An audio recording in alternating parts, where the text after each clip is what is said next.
సమాధానపరచువారు ధన్యులు, వారు దేవుని కుమారులనబడుదురు.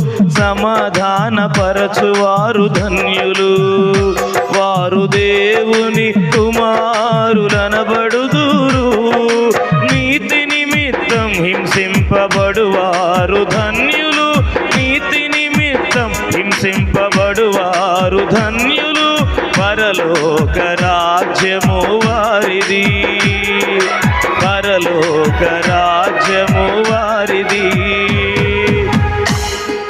ఆత్మ విషయమై దీనులైన వారు ధన్యులు, ఆత్మ విషయమై దీనులైన వారు ధన్యులు.